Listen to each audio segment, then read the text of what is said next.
Hi, my name is Miguel Lopez de Leon. I'm the author of several young adult, middle grade, and dark fantasy novels. Today we're going to talk about book merchandise.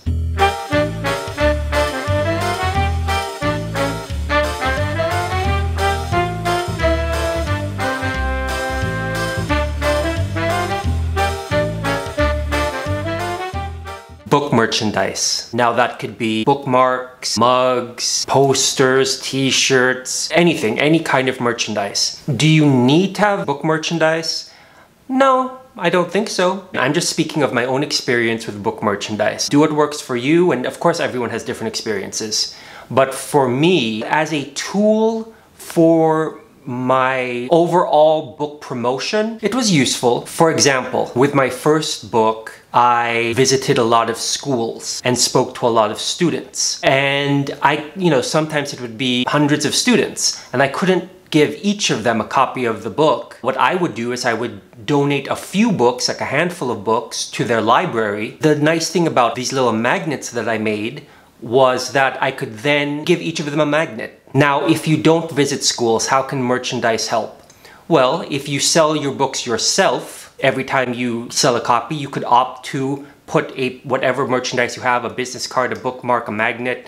You could add that to the package that you mail out to your readers. You could use merchandise as a giveaway when you have, let's say, a book launch. You could basically use it as a tool whenever you want to have a giveaway, but you can't really afford to give away copies of your book. Really think of the merchandise as an extension of your book, meaning all the time and effort you put into your book cover, put just as much time and effort into your merchandise.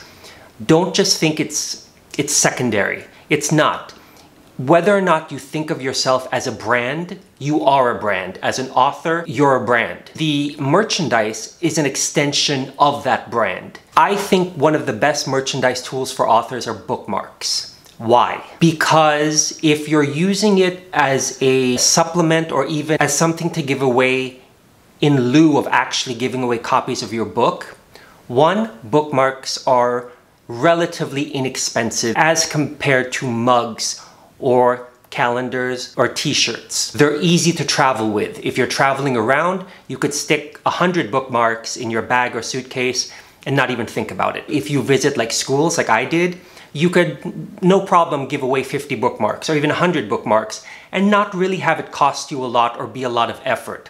Whereas it would be quite expensive to give away 100 t-shirts or 100 mugs, and it would add up. And it would also be hard to travel with.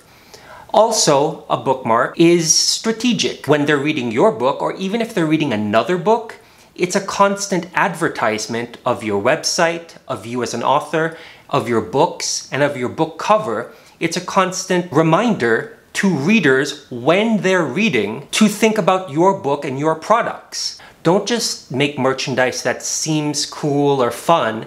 Really think about it strategically. A t-shirt with, let's say, your book cover and your website on it.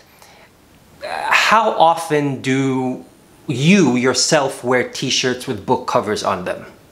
If the answer is not often or not at all, then why would, if you don't care about merchandise like that, why would anyone else? Or let's say a mug. How often have you looked at other people's mugs and looked at the images on them and it prompted you to buy a product or go to a website? If not often, then, why would you add that to your arsenal to promote your books? So it is strategic.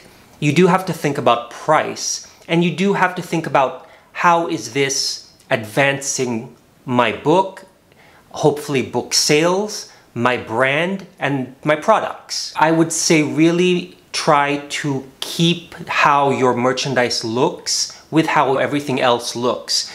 So if you have a really intricate book cover, kind of keep the same style with your bookmark. If you have a really simple website, really simple book covers, it's probably good to also have a really simple bookmark. It doesn't have to match, but just to keep it on brand, so it's one cohesive line of products, as opposed to, I write fantasy books, I want a dragon on my bookmark or on whatever product I make. Well, is there a dragon in my book? Is there a dragon on my book cover? Is there a dragon anywhere on my websites? Do people associate me and my books with dragons? If the answer is no, then yeah, it would be cool to have it on your merchandise, a dragon, but if it has nothing to do with your business, then no. Before you buy merchandise, ask yourself, where can I use this? How am I going to use this? Who would I hand this to? How will it affect sales? Could I use this if I'm traveling? Would people just say thank you and throw this away? Or does it fulfill a need, like a bookmark? Now, in terms of price, can merchandise get expensive? Yes, of course.